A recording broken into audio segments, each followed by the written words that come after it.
أعوذ بالله من الشيطان الرجيم. بسم الله الرحمن الرحيم.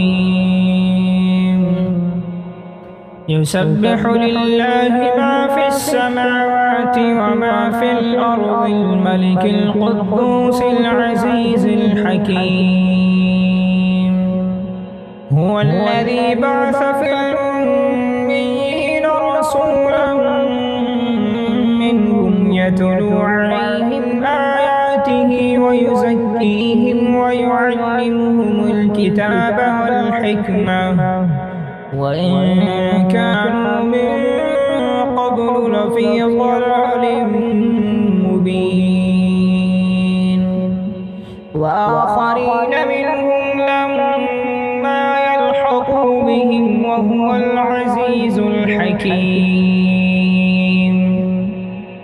ذلك فضل الله يؤتيه من يشاء والله ذو الفضل العظيم. مثل الذين حملوا التوراة ثم لم يحملوها كمثل الحمار يحمل أسفارا،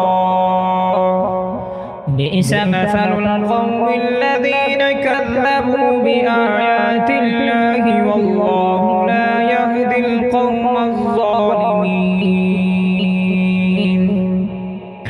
قل يا أيها الذين هادوا إن زعمتم أنكم أولياء لله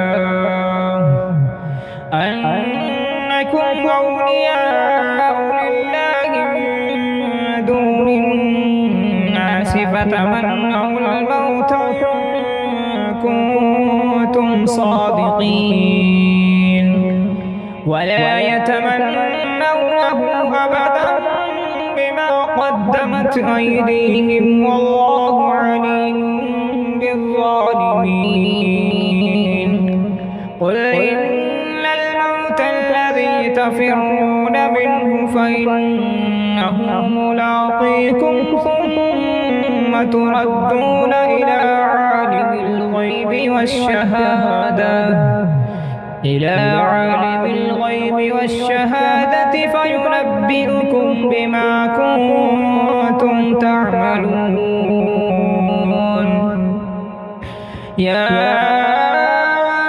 أيها الذين آمنوا إذا نودي للصلاة من يوم الجمعة فاسعوا إلى ذكر الله وذروا البيع، ذلكم خير لكم إن كنتم تعلمون.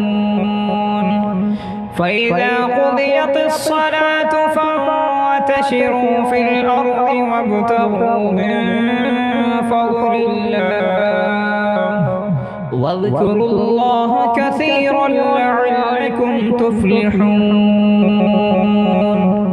وإذا رأوا تجارة أو لهوا انفضوا إليها وتركوك قائما.